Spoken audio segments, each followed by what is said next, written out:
Vikramshila IAS coaching institute 14 बीघा ऋषिकेश। मैं अखिल थपलियाल आपको प्राचीन काल में मौर्य समाज के ऊपर कुछ इंपॉर्टेंट पॉइंट्स आपको बताना चाहूँगा। मौर्य समाज के बारे में अगर हमें विभिन्न विभिन्न स्रोतों से मिलता है, जिससे महत्वपूर्ण 3 हैं, जिसमें 3 साहित्य, विदेशी विवरण, पुरातात्विक काल। साहित्य में जैसे ब्राह्मणी साहित्य में पुराण, कौटिल्यकृत में अर्थशास्त्र, कौटिल्यकृत में अर्थशास्त्र, सोमदेव की कथा, हरित सागर, क्षेमेंद्र की वृहत कथा मंजरी, और विशाख दत्त की मुद्रा राक्षस, और पतंजलि का महाभाष्य। ये सब साहित्य हमें मौर्य काल के बारे में बहुत सी जानकारी देते हैं।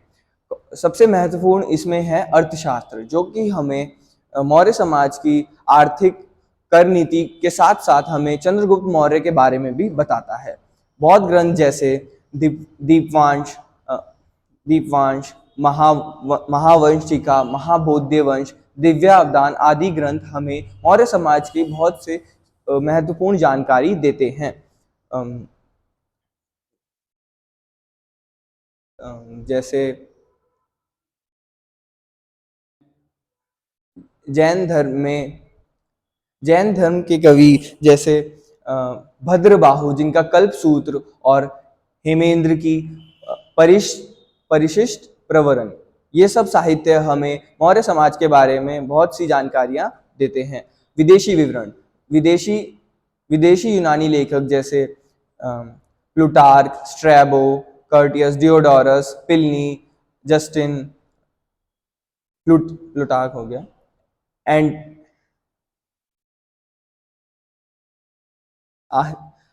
आदि लोग, यूनानी लेखक हमें बहुत से मौर्य समाज के बारे में बताते हैं। स्ट्रैबो एंड जस्टिन जैसे चंद्रगुप्त मौर्य को सैंड्राकोटस बोलते हैं।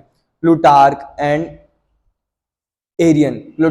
एरियन चंद्रगुप्त मौर्य को सबसे सैंड्रोकोटस ये बोलते हैं। तो इनमें हमें कंफ्यूज नहीं होना, क्योंकि स्ट्रैबो और जस्टिन ने हमें सैंड्राकोटस बोला है, सैंड्राकोटस, और प्लूटार्क और एरियन ने इन्हें सैंड्रोकोटस बोला है। ठीक है। और विलियम जोन्स ने इन्हें सबसे पहले सैंड्रोकोटस बोला है। ठीक है। तो इसमें हमें कंफ्यूज नहीं होना, हर किसी की स्पेलिंग और हर किसी की मात्राएं मतलब देखा जाए तो अलग अलग है। किसी में सैंड्रोकोटस है, किसी में सैंट्राकोटस है, किसी में एंट्रोकोटस है। ठीक है। तो हमें कंफ्यूज नहीं होना इससे। ठीक है। विदेशी विवरण में ये सब आपका था। ठीक है। और पुरातात्विक काल में जैसे पुरातात्विक काल हमें अशोक के बारे में भी बताते हैं, जिसमें उनकी शासन काल के बारे में हमें बहुत महत्वपूर्ण चीजें मिलती हैं। ठीक है। पुरातात्विक काल में जैसे शक महाक्षत्रप से हमें मौर्य काल के बारे में बहुत सी जानकारी मिलती है। काली पॉलिश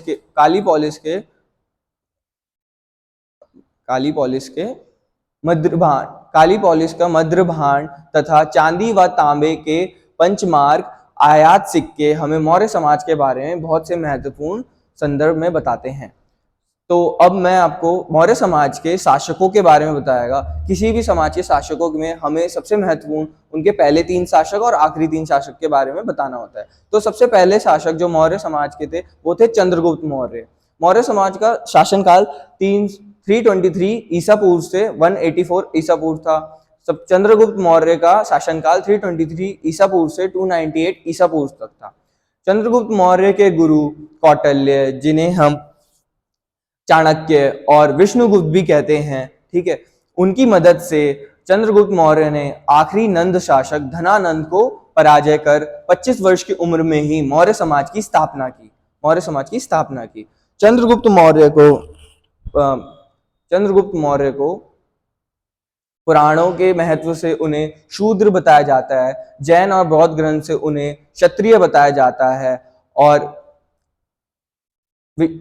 विशाख दत्त से उन्हें वृषिल मतलब निम्न कुल का बताया जाता है। अलग अलग ग्रंथों के हिसाब से उन्हें अलग अलग धर्मों में या फिर कुल में बताया जाता है। तो हमें ये इंपॉर्टेंट पॉइंट्स याद रखने हैं, क्योंकि हमसे कुछ भी पूछ सकते हैं कि इन धर्म के हिसाब से चंद्रगुप्त को क्या माना गया है। ठीक है। तो चंद्रगुप्त मौर्य के यूनानी लेखक प्लूटार्क ने चंद्रगुप्त के बारे में यह कहा है कि 6 लाख की बड़ी सेना से चंद्रगुप्त मौर्य ने संपूर्ण भारत को रौंद डाला और उस पर अधिकार प्राप्त कर लिया। ठीक है। चंद्रगुप्त मौर्य ने जब 305 ईसा पूर्व में यूनानी शासक सेल्यूकस निकेटर से जब युद्ध आरंभ किया तो सेल्यूकस निकेटर हार गया, जिस वजह से उन दोनों के बीच में एक संधि हुई। संधि के पश्चात सेल्यूकस निकेटर ने चंद्रगुप्त मौर्य से 500 हाथी लिए। 500 हाथी के पश्चात चंद्रगुप्त मौर्य ने सेल्यूकस निकेटर ने चंद्रगुप्त मौर्य को कुछ प्रांत दिए, जिनमें एरिया,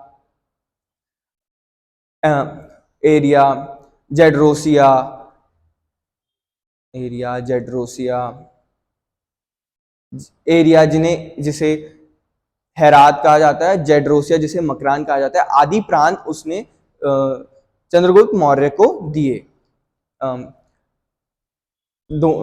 दोनों ही देशों में वैवाहिक संबंध होने के कारण सेल्यूकस निकेटर ने दहेज में 4 प्रांत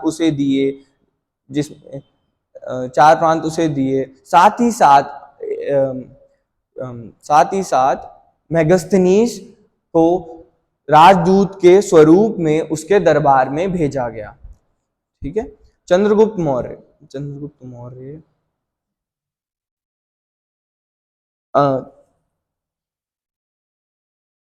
मौर्य के अंतिम काल में पुत्र पक्ष में अपनी राजगद्दी को छोड़कर उसने जैन मुनि भद्रबाहु के साथ जैन धर्म की दिशा ली और साथ ही साथ 298 ईसा पूर्व में श्रवणबेलगोल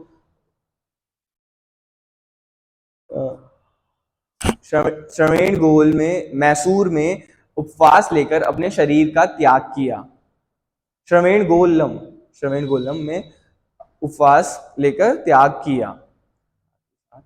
अब हम पढ़ेंगे चंद्रगुप्त के बाद के शासक जो कि बिंदुसार थे। इन दूसरे शासक बिंदुसार, जिनका शासनकाल 298 ईसा पूर्व से 273 ईसा पूर्व तक था। बिंदुसार चंद्रगुप्त मौर्य के बाद मौर्य शासन का राजगद्दी पर बैठे। बिंदुसार को यूनानी लेखक अमित्रोचेटर, जिनका संस्कृत में रूपवान अमित्र घात है, वायु पुराण के हिसाब से उनको मद्रसार और जैन धर्म के हिसाब से सिंहसेन भी कहा जाता है। कहीं कहीं पे इसे सिंहासन भी बोला जाता है, तो हमें कंफ्यूज नहीं होना। सिंहसेन और सिंहासन यही बात, मतलब दोनों एक ही बात है। ठीक है।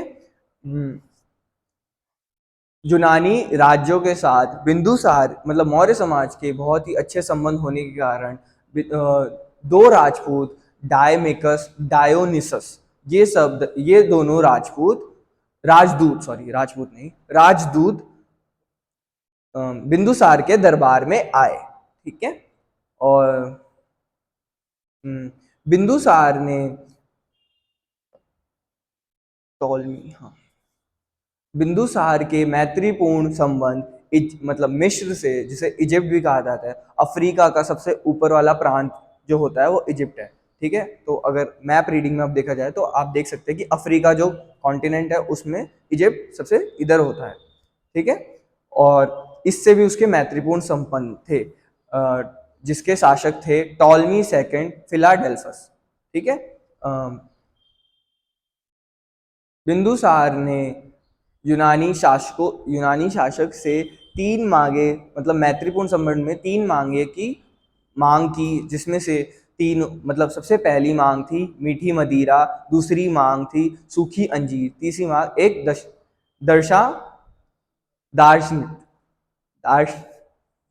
दार्शनिक, जिसमें से शासक ने 2 मांग तो पूरी कर दी, जिसमें था मीठी मदिरा और सूखी अंजीर। ये मांगे उसने उसकी पूरी कर दी, लेकिन यूनानी कानूनों के हिसाब से दार्शनिक का विवरण मतलब उल्लंघन था, इसलिए उन्होंने दार्शनिक का विवरण नहीं किया। ठीक है। दिव्यावदान के अनुसार तक्षशिला में 2 विद्रोह है, जिसमें बिंदुसार ने अपने दोनों पुत्र अशोक और सुशिम को भेजा। सबसे पहले विद्रोह में अशोक को भेजा, दूसरे विद्रोह में सुशिम को भेजा उसे हटाने के लिए। ठीक है, अब हम पढ़ेंगे तीसरे शासक अशोक के बारे में, जिनका शासनकाल 273 ईसा पूर्व से 232 ईसा पूर्व तक था। अशोक ने बिंदुसार मतलब अपने पिता के विरुद्ध जाकर मगध के शासन पर अधिकार प्राप्त कर लिया था। अशोक सिंहली अनुश्रुति से यह पता चलता है कि अशोक ने अपने 99 भाइयों की हत्या कर अधिकार प्राप्त करा था। महाबोधिवंश अनुश्रुति से यह पता चलता है कि गृह युद्ध में अपने भाइयों को पराजय कर उसने अपना शासन मतलब अपना अधिकार प्राप्त किया, जो कि 4 वर्ष के सत्ता संघर्ष में हुआ था, जिस कारण 269 ईसा पूर्व में अशोक का राज्य अभिषेक हुआ। साथ ही साथ 269 ईसा पूर्व के बाद 8 वर्ष बाद मतलब राज्याभिषेक के 8 वर्ष बाद 261 ईसा पूर्व में कलिंग का युद्ध हुआ। कलिंग के युद्ध में हमें यह पता चलता है कि कलिंग मतलब हाथी गुम्पा अभिलेख से यह पता चलता है हमें कि कलिंग का तब शासक जिसका नाम नंदराज था वह राज्य करता था। कलिंग के ऊपर आक्रमण में अशोक और नंदराज के बीच में लड़ाई में उनके बीच 1 लाख योद्धा मारे गए, 1,50,000 लोग बंदी बनाए गए।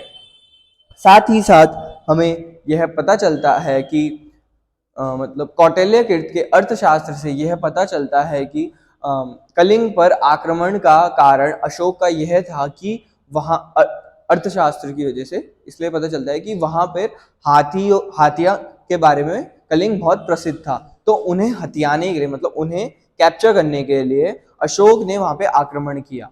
साथ ही साथ यह भी पता चलता है कि और बहुत सी अनुश्रुति से यह पता चलता है कि कलिंग व्यापार व्यवसाय के लिए बहुत प्रसिद्ध था, जिस कारण उसने अपना आक्रमण इसलिए किया ताकि वो वहां से व्यापार कर सके। कलिंग के युद्ध के बाद 2 प्रांत बनाए गए, 2 केंद्रीय प्रशासनिक मतलब अधीनस्थ प्रशासनिक केंद्र बनाए गए, उत्तरी केंद्र, दक्षिणी केंद्र। उत्तरी केंद्र की राजधानी तोसली दोहली थी और दक्षिणी केंद्र की राजधानी जौगढ़ थी। और कलिंग के युद्ध के बाद अशोक, इसके बाद अशोक और बौद्ध धर्म के बारे में मैं आपको कुछ बताना चाहूंगा। जैसे अशोक के शासनकाल के 4 वर्ष बाद ही एक भिक्षुक ने जिसका नाम निग्रोध था, उन्होंने अशोक को बौद्ध धर्म के में दिशा लेने का सुझाव दिया और इसके पश्चात मौगली पुत्तिस ने उन्हें बौद्ध धर्म में दिशा मतलब संपूर्ण दिशा दी। साथ ही साथ नेपाल तेराई में हमें जैसे रुम्मनदेई जैसे अभिलेख मिलते हैं। रुम्मनदेई आप मान सकते हैं कि अर्थशास्त्र मतलब कर नीति के बारे में हमें बताता है।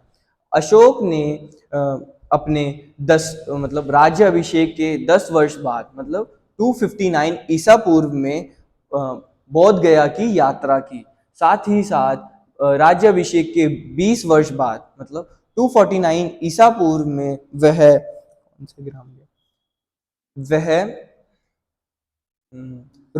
लुम्बिनी ग्राम मतलब लुम्बिनी गांव गया, जिसमें उसने वहां जाकर कर मुक्त कर दिया।